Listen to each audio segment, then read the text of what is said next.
A walleye fisherman's favorite kind of 2-for-1s. Free cars and trucks, but local pickup only. And this fish is nuts. We got that and more coming up right now in Target Walleye's Top 5, brought to you by our friends at Sea Foam and SCHEELS. Let's dive on in.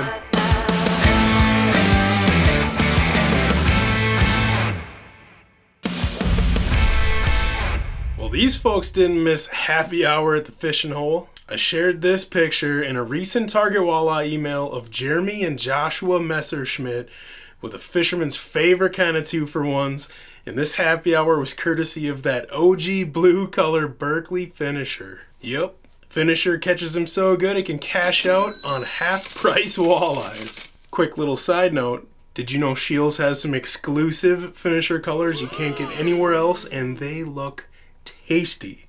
Alexa, add all 5 to cart. Adding all pies to cart. Frickin' Alexa, man. Anywho, I asked our email subscribers if anybody else had ever experienced a 2-for-1 like that, and I actually got some good sent in. This first one's coming from Darren Ziprick, who was actually fishing for pike on Lake of the Prairies in Manitoba when he pulled off a huge doubleheader.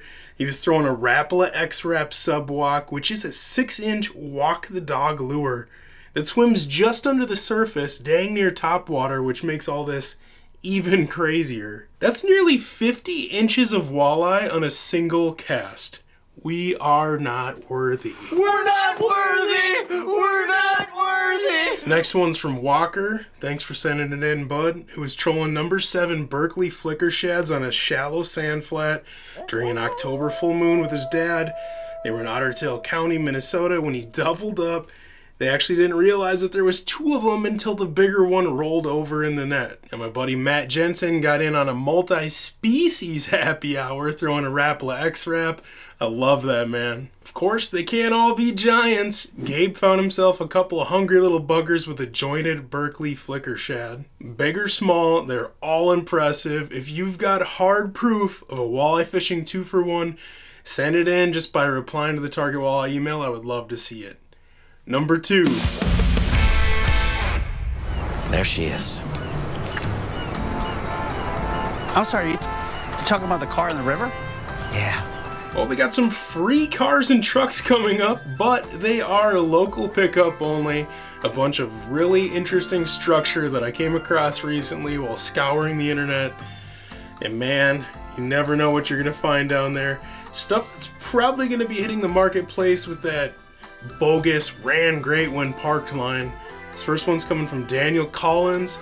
Looks like he found himself a new tow rig on a river in West Virginia. Man, the clarity of Garmin's LiveScope Plus transducer is out of this world.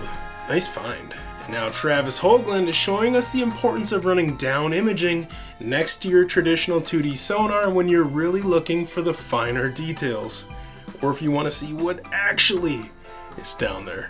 Michael Koplik could for sure use a little bit of screen cleaner here, but it'll definitely clean up a lot easier than this car's windshield. And Walleye Tournament Pro Tommy Kimos prefers his rides to be wheelless, so lucky for him, he live-scoped a new boat in southern Wisconsin just a couple weeks back. Finders keepers. See?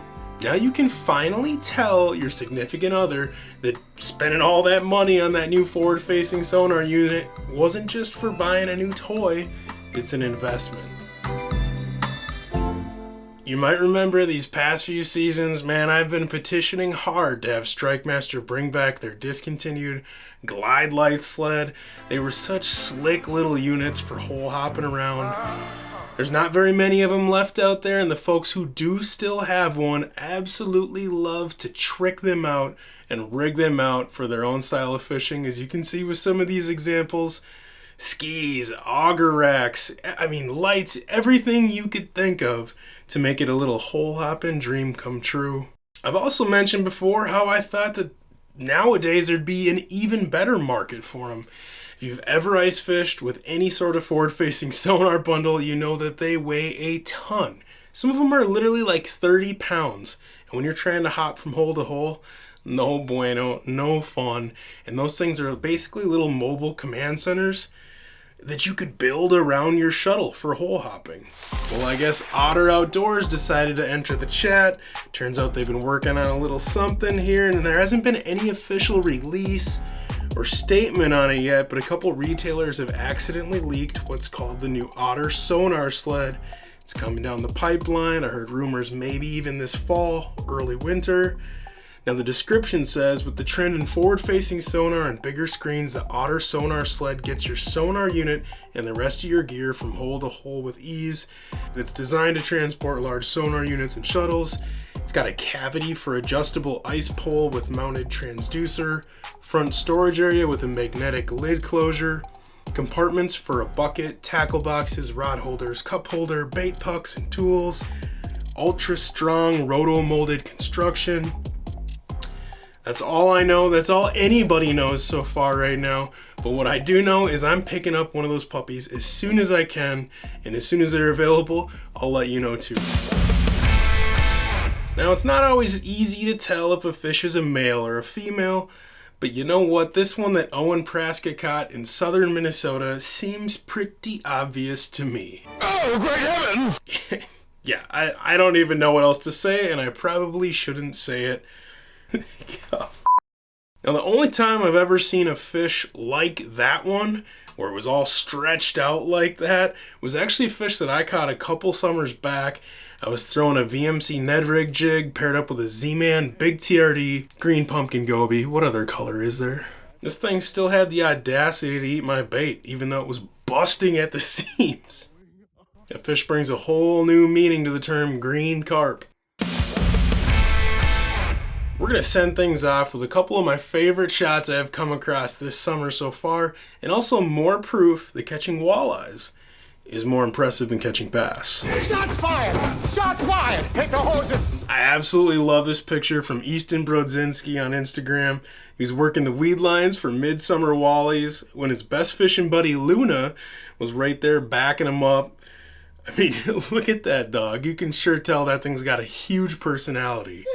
But then you see this next picture and you can also definitely tell that Luna strongly prefers to fish for walleyes instead of bass. Brother, That wraps up this week's top 5. A big shout out to our friends at Sea Foam and SCHEELS for making this fun video series possible. If you want more fishing related content like this, sign up for free Target Walleye emails at targetwalleye.com. I'll see you back in 7.